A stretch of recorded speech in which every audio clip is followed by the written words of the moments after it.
I grew up such a fan of sports memorabilia and sports cards, and I'm really excited that this show is both going to highlight that as well as the awesome entrepreneurs that make it all possible. Let's do it. Ladies and gentlemen, welcome back into another episode of Talking Shop. Today, we're all very lucky because we have Rob Gough here on the show, owner and CEO of Dope and a dope entrepreneur. My friend, how are you? Good. How are you? Doing fantastic. I'm so excited to have you on because the second the news broke about the Mickey Mantle purchase, I was like, who the hell is the guy who would have wanted to do that? I need to meet him. And then I think we were all on a Zoom together with Gary Vaynerchuk and a few other people at some point in between then. But I'm so glad to finally be able to connect. I'd love to dive into your background a little bit before we talk about your card obsession, Yeah. like all of us. But so you grew up in Indianapolis. How did you go from, growing up in Indianapolis to becoming the entrepreneur you are today? Just a lot of hustle and some big dreams, and I just kept dreaming big and kept hustling. And I, would do one business, sell it, another business, sell it. But, during that process, I just worked my butt off. And that's how it happened, really. I mean, that's the kind of short version, but it's about So it. one example I do want to bring up and fact check this. I heard that you would vacation in Florida, find shark teeth and sell them. Is that true? Yeah. Yeah. Shark's teeth, sand dollars, yeah, I was young. I mean, I was probably, 10 years old when I was doing that. I mean, I would sell, airheads on the bus in middle school. My mom said I would sell rocks to the neighbors. I'd go pick up their rocks and try to sell it to them. Of course, I had a lemonade stand, and it progressed to cutting grass, shoveling snow in driveways. I've done it all. I was always a hustler, crazy. That's amazing. Do you still collect any shark teeth, any megalodon teeth? I hear it's a rising niche. Yeah, no, I don't. But I did a movie in South Africa, and I swam with great white sharks. So after I get done with that, I bought a big shark's teeth necklace. It brought me back to being a kid. I don't know what happened to that shark's tooth, but I bought it after I swam with the sharks. That's a fun one. You cage dove though, right? I paid, yeah. I would hope that you weren't just out there free for all with them. It was. I did have a cage, but I tell you, you can't use tanks because the air bubbles scare the shark away. So what they do is they put you in the cage with the snorkel, and they tell you when to push down and go under, and then they pull the bait, so the shark then jumps after the bait, which is pulling into you. In theory, it sounds like, oh, you're in a cage, you're fine, you're safe. But once you're under there and you see this massive great white shark coming at you, he was just eyeing me with his mouth open.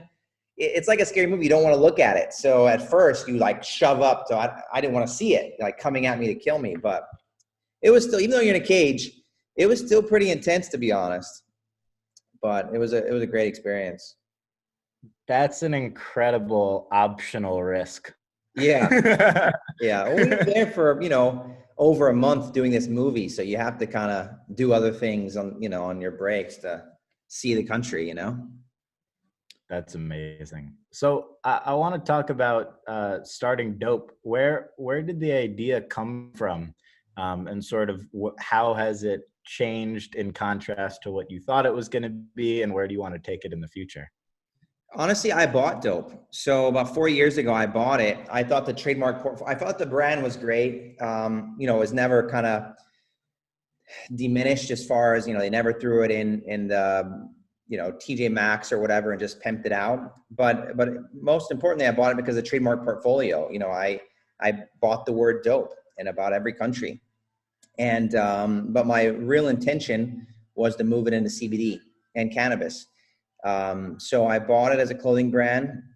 And then last year, I sold the clothing trademarks to another company that had a clothing brand that's not streetwear, but another clothing brand in Europe. They couldn't go outside of Europe because I had the trademarks, and I couldn't go in there. So it made total sense. I didn't want to do clothing anymore, and I wanted to move into CBD, and I've been focusing, for years to develop incredible CBD products. So I kept dope.com, and I kept the dope logo, and I kept all of the trademarks, but I just said I'll stop doing clothing after June of this year. And then it'll be, solely my other passions, which is CBD and yeah. That's awesome. So your other passion, sports cards. Where Yeah. did this always exist? Were you buying Mickey Mantle rookies back when you were collecting shark teeth, or where, I would or was trade the Sharks teeth equivalent for then? Mantle. That was my thing. If you had a Babe Ruth rookie, I'll give you 3 Sharks teeth. No, in Indiana, I didn't come from like an opportunity where you can buy that kind of cards. And honestly, I probably had no idea what I was doing. And I was buying the cheapest packs because I didn't come from a wealthy family. So my mom, so I started collecting in August. Some friends hit me up and said, "Hey, we're buying these cards." I thought it was crazy at first. And then, I bought a little bit. I threw in $100,000 and bought like a diversified portfolio and then caught the bug and just kept buying. And I don't know, I was probably $1 million in or something. My mom then sent me all my old cards when I was a kid. And one of those cards was that 52 Mantle in one of those screw down cases. Way. It was a reprint, of course. Right. But it reminded me that was the card as a kid. That was the most iconic card back then. And that was the card that, even as a kid, I knew that card was the card. And so I'm like, well, why am I buying all this other stuff? I should buy the card. And I was buying stuff that my friends were telling me to buy, or maybe I thought were going to go up in price. And I wasn't really a collector at that point, I don't think yet. I was buying, but I was more buying for the uptick. And so then I bought a 4 at first, a PSA 4, and then I bought a 5, then I bought the 6, and then I sold the 6 to a friend, Steve Aoki, which he's a legend, obviously, because he loved the card. And then I needed to replace it with a bigger one, so I bought an 8, and then I was fortunate enough to be able to get to 9. So that's kind of how it went. How many do you have now? Did I count 5? I was trying to keep track. Yeah, so I don't have 6 anymore. I've got the 4, the 5, the 8, and the 9. So 4 of them. Wow. Yeah, That is incredible. it's the Mona Lisa, man. It's the card that if you show your friend who doesn't collect cards, a Honus Wagner card, and you show the Mickey Mantle, they're gonna say, "Who's Honus Wagner?" Like the only people that know who Honus Wagner is a card collector that's really deep into it. But a normal person that you ask, they're not gonna know who that is or even recognize the card. But the Mantle, everybody recognizes. Well, at least my data showed, and at least that's my theory. But I just think that's the card. And it's beautiful. Like, are you going to buy a beat up, like the age is sold for what, $1 million? The card is not, like, I collect art. So for me, the Mantle PSA 9 is a piece of art. Like the colors are gorgeous. The card is a piece of art. Whereas the other one, it's like a beat up card. I'm not collecting a card. I'm collecting art. And my own, that's my kind of thing when I bought this. I thought it was beautiful, something that I would put on my wall, and something that it just reminded me of an Andy Warhol or something. The colors are just vibrant, and it's just a beautiful piece of art, to be honest. So that to me, And the more thing about it was, in addition to this being a card, it was the beauty of it. That's awesome. And the difference between the Mantle and the Wagner as well is the reason that the Wagner's particularly valuable isn't directly tied to his play. It somewhat is, but it's more that it was short printed. And that they left it out of certain sets. So, over a 200 to 300 year time period, which hopefully we're all around in 300 years, but the Mantle probably plays out better because it'll stand the test of time, when the difference between 50 years at the beginning of baseball means less and less as we get further along. I think so. Yeah, I agree. Because, Mantle also has the history of, hitting so many home runs, winning so many championships, being in the World Series so many times, hitting it so far, being a switch hitter, hitting so many home runs from both sides of the plate. He's got the pedigree of a player as well, instead of just being a rare card. I mean, the card is obviously super rare. It's Topps first card. The extras were sent in the river. people put them in their bicycle spokes. So, it's obviously a super rare car, especially at this kind of pristine position, like condition. Um, but he's got the guy was the man as far as play goes. And for New York, most iconic team in the world. I'm with you there. I've recently done the deep dive on Jeter, Yeah. and the thing that I bought one of his SP foil rookies recently, Yep.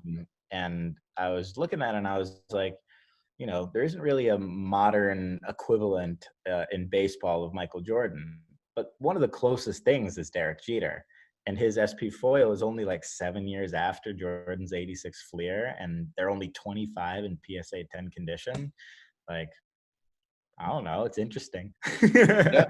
When you look at buying into sports cards, what are you looking at it as an investment? Are you looking at it as part collection, part art? Are you keeping them in a safe? Are you hanging them on walls in various places? How do you approach a card purchase? What mentality? How are you thinking about it? Yeah, I think anything you spend a lot of money on, you want to buy something that you love, and then you also want to buy something that maybe it goes up. You definitely don't want to lose your money on it. So it's like with art. I have a massive art collection, and I'm not buying it because I think I'm going to get rich off of it. I'm buying it because I love it, and then over time it's going to go up. But I don't check the price every day. And the same with cards. Initially when I got in, I bought for the rise in value and like, let's buy it to make money.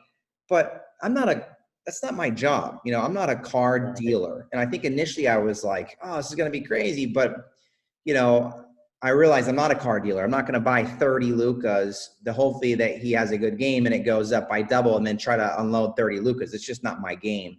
So for me, I don't want to lose money. So I'm going to try to buy right and buy things that I think will go up, but also buy things that I like and I think are dope and that I think are art, and so that's how I'm buying. And then as far as where is it, it's in a safe and it's in a vault in Oregon. There's a company that does that we know of, and so that's where it's at.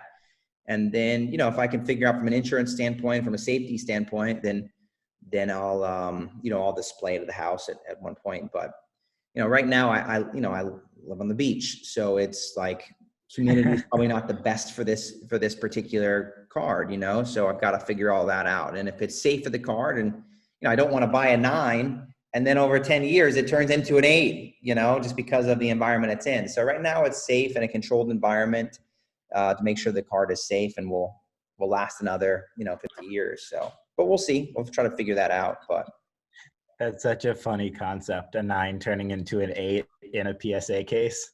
well, I mean, that's the thing. It's like, are you buying the case or buying the card? I mean, this particular card is a 9 case, but you know, some would argue that it's better than one of the 10s, or it's like you're buying the card, and it's definitely the fourth best card out of this. It's better than the other 9s, but still, you want the card to be beautiful over time, but you also do want to still enjoy it. So that's trying to find a hybrid how to get that done.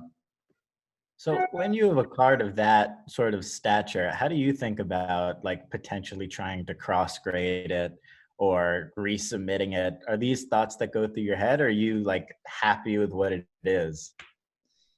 We always want more, right? So, of course, I thought about regrading it. I've looked at the pictures. I'm like, this is so much better than the other ones. How is this not a 10? Right. Spoke to the guy that graded it. I'm like, but it's a company like, a public company like PSA is. They've got to be very careful on how they grade things, and they have to make sure that it's. I'm sure that took a lot of time and effort and thought before they graded that thing. So, I think right now I'm just happy to have the card, and I think it's gorgeous. It's a gorgeous card. So I'm just, I'm saying the card is amazing, and for right now I'm all good. Shoot, I don't I even love know. It would probably take a year to get it back from PSA and cost me 50 grand for them to say nothing. Probably. I'd love to get your quick opinion on a couple key cards. Yeah. The Michael Jordan Fleer PSA 10 at 738,000. Are you a buyer at that price point? Me personally, not, but I'll tell you my theory. So I think I think there's two sides to it. I think that card does rise because you do have athletes that are making an amazing amount of money, and they're essentially like, VC funds, each of them. So as they come into the market, there's going to, they're signed with Jordan for either a small contract or a big contract or no contract just to have free Jordans. They're going to want to have that PSA 10. There's 315 of them. So Mm-hmm. they're probably going to want to flex on that because, they are growing from that, sector. A lot of athletes are jumping in. So I think they're going to start buying. They should. Now, that's the one card they should have. But also the price, I see why it's going to fluctuate, because to control the price of 315 cards is a lot to control. It's not like, a Mantle where there's only 6 of them in the 9, so 315 pop on a card like that is a lot. So, but I also think that all these funds that are coming in that are buying at those prices, or, they're also going to want to control that price and not let the price go below, because if they go below, now their fund is down, 20%, and they're only making money on the carry. So I see that card, I don't see funds or anybody allowing that card to go down, or guys that bought 10 of them. A lot of people that have that card have a lot. So if you've got 10, are you going to let that card go down? Because now you've got 10 that went from 700 to 500. So I think there's a lot of people that own these cards or that have an invested interest to keep that card rising in value. And, I do think the demand is so strong, and with these new wealthy individuals that are coming into the market, to keep buyers there. So I'm personally not a buyer, because I bought, in August for 80 to 90 or 80 to 100, 100 and whatever. So I'm good. I've got my Fleers, and I'm just hanging. Oh, you have one. Yeah, I bought 5 initially, What? and in the August, point when I first came in, and then, to get friends excited about the hobby, I just flipped 3 to them for what I paid, so that way they could be excited about it and they could have the card. Well, you're a good friend for that. Yeah, I've done that. It kind of, you want people to have a good experience and to get excited about it, and so to see them go from, whatever, 100,000 to 700. I mean, that gets them freaking juiced and, into the hobby. Dude, yes. Yeah. So I kept 2 still, but then, yeah, unloaded the 3 to friends. And I think that was a good move all around. I'm not greedy. I'm not like, fuck, I just lost, 1.8 million bucks. It's, if it gets other people excited and buys and enjoys the hobby, I think it's a win-win. Well, that, and also I can tell you're playing the long game, and anybody knows that, doing right by others is the longest move you can make. So you definitely Yeah. did that there. So one of the last things I want to talk to you about Yeah. are influencers in the hobby. Yeah. Because it's a good thing at times.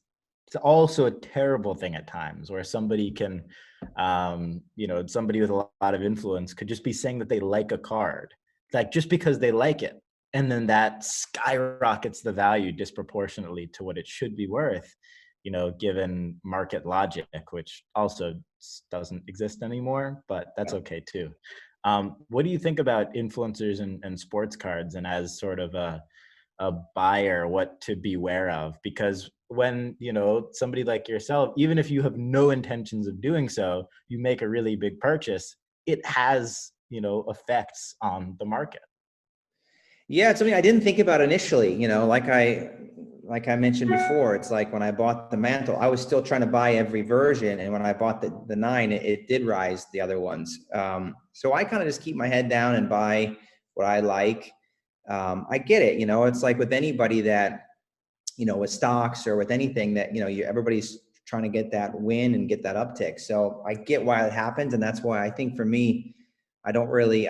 I try to be more, if people reach out and say, what are you buying? I'm like, well, this I think is, undervalued. This is my thoughts, but I don't go publicly, I'll just kind of reach out. I did it on this last auction. I had probably 30 people reach out and say, hey, what do you think at the golden auction? So I'm like, dude, I can't respond to 30 people. I had something going on, but so I just did my story, some cards that I thought were underpriced. Uh-oh.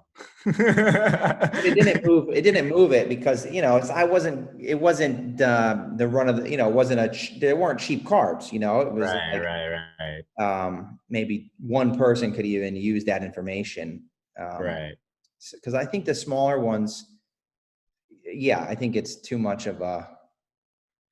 It can do an upswing or downswing, but so I just kind of keep to myself and buy what I like. I think that's the key. If you buy what you like, you're not going to get hurt. That seems like, I mean, just from what I've heard from here and a lot of other friends and guests on the show, it's buying what you love, but making sure that it's simultaneously an appreciating asset, and that's the key. But the thing is it does keep appreciating because of basic economics.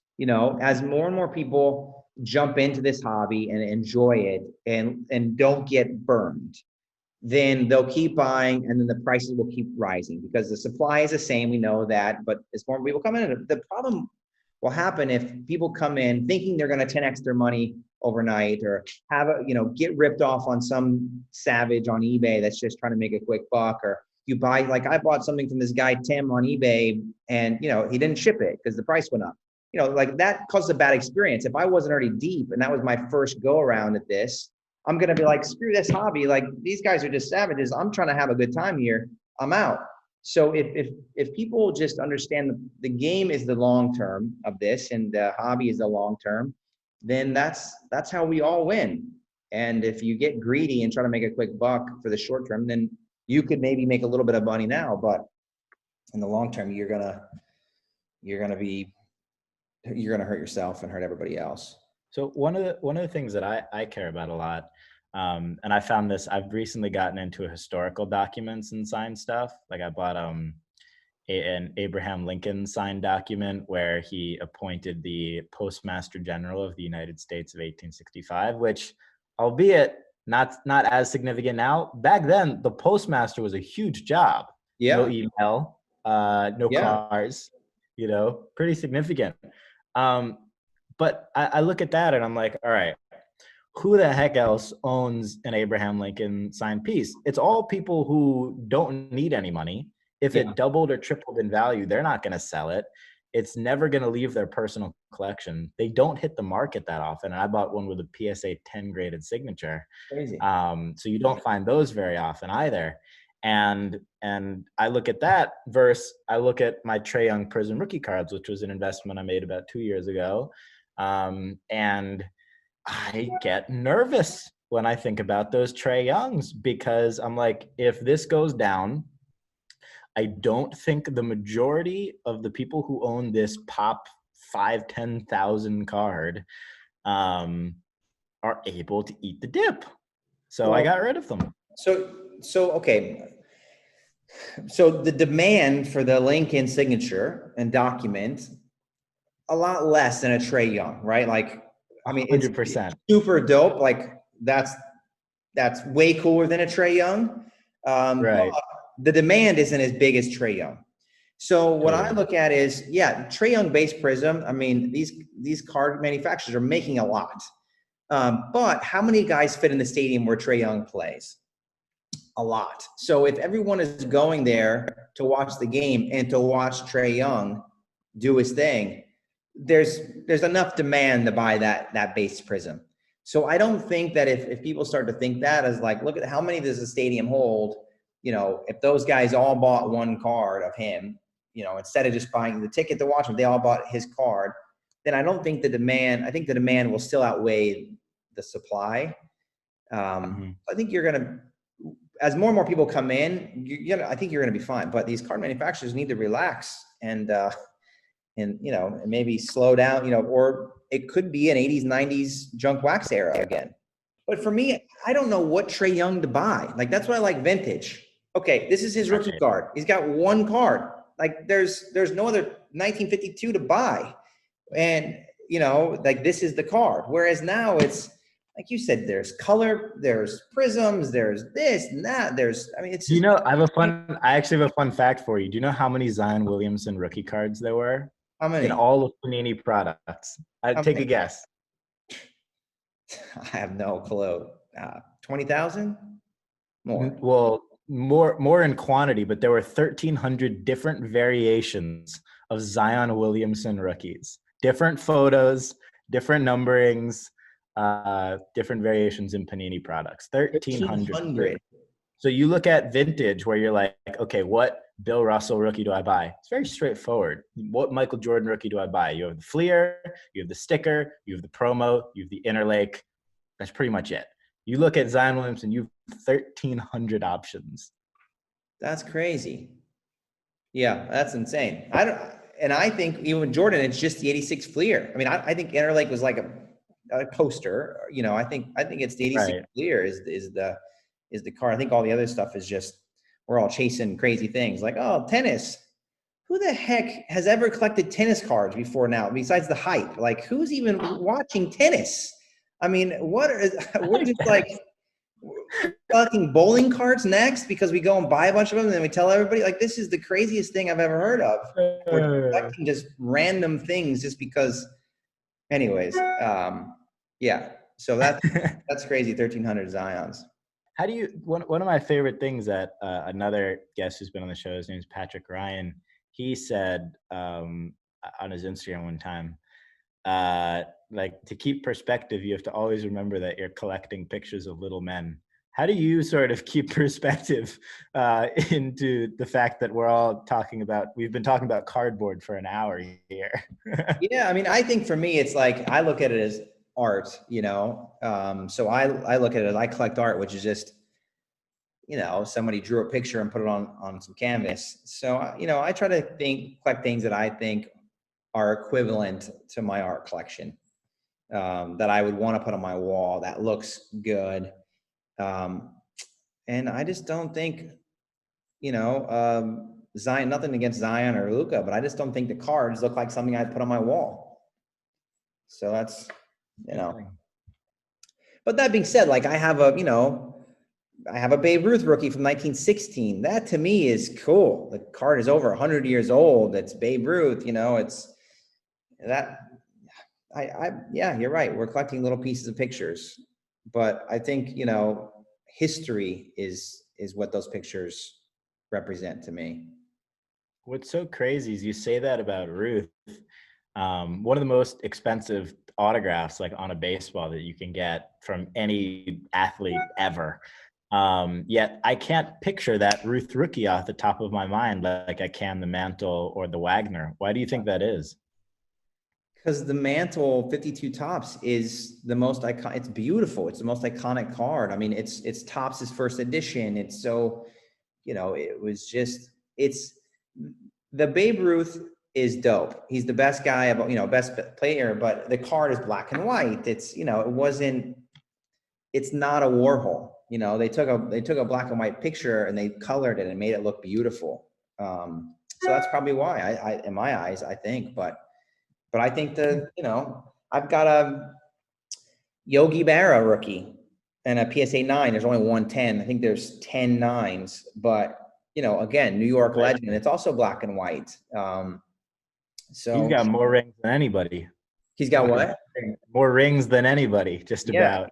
he was the man, you know. So it's kind of a New York theme for a lot of my purchases, but I love that. Well, that is very fun. One of the last things I'd love your quick take on, in terms of other alternative investments, something that I've been doing a lot of research into, and this is where I actually think fractional shares are the best. So I bought into a Triceratops skull, right? It's 14 feet wide.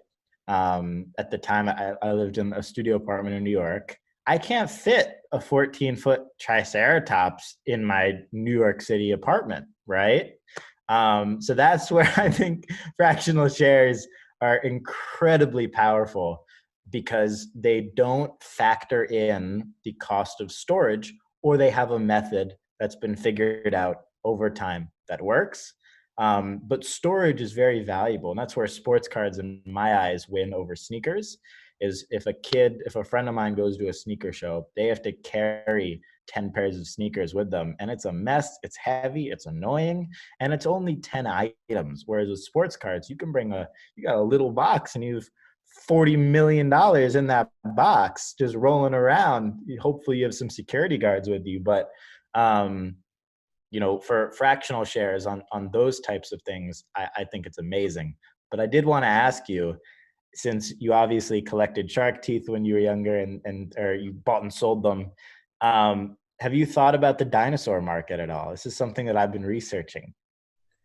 No, I mean, it was funny. I was, I live in Puerto Rico now, but I moved here from LA, and a friend was in town, and we were just walking randomly and stumbled upon a auction that was getting ready to happen, and they had a big dinosaur. And I thought about buying this dinosaur because my LA house, there's an entryway, and I was looking for a big statue there. I've since finally picked a piece of art for it, but I was like, man, this would be insane. You walk in, there's this freaking dinosaur, but I measured it out and it wouldn't fit. It wouldn't look right, but it was I was going to randomly purchase this big, huge dinosaur, but that was the only time I've ever thought about it. And I only thought of it because I walked in and was like, oh, this is so crazy and unique. But no, besides that, I have not looked at buying a dinosaur. So last question for you. What piece of advice would you give to people who are just getting into the card market, alternative investment market? What would you tell, yourself just getting started, or anybody else at any, price level, what to look for and what to keep an eye out for in the hobby? I would say with anything, your portfolio has to be diverse. So don't, you never jump into the shallow end with, you never jump into a pool, dive into it. You always want to, put one foot before the next. So, I don't think you should put all your money in anything. It should always be diversified. So that's first. So don't just go crazy and be like, oh my God, I love sports cards. Let's put every dollar into it. And then when you're buying, also I would diversify. If you like modern, great, but I think you should diversify and put some vintage in. Modern, I think of as like penny stocks. Vintage is like more Apple, Google. Diversify as far as like baseball, basketball, football. Don't buy qualifiers. Personally, that's what I do. So qualifiers are the ones with the parentheses around if someone's really new. Print defects, off center, whatever. I wouldn't buy those. And buy icons. I wouldn't chase hype. I would buy things that you think people are always going to want and always be in demand, so I would just start with icons, guys that you think will always be there and always be dope, always be a classic. And then if you buy that, and then if you're rich, then you can buy whatever you want. But I would say if you're looking at it first, the safe play is to just buy those kind of investments, and you should be fine, because icons will always go up unless people start mass exiting this hobby. And the only mass exit the hobby is if they get hurt and people start, thinking short-term instead of long-term. Long-term always wins. My friend, where can people find you best? At Rob G on Instagram, right? Yeah, just Rob G. That's it. Easy. That IG domain. My friend, thank you so much for doing this. This has been a lot of fun. Thanks for having me. This has been a blast. Let's do it again.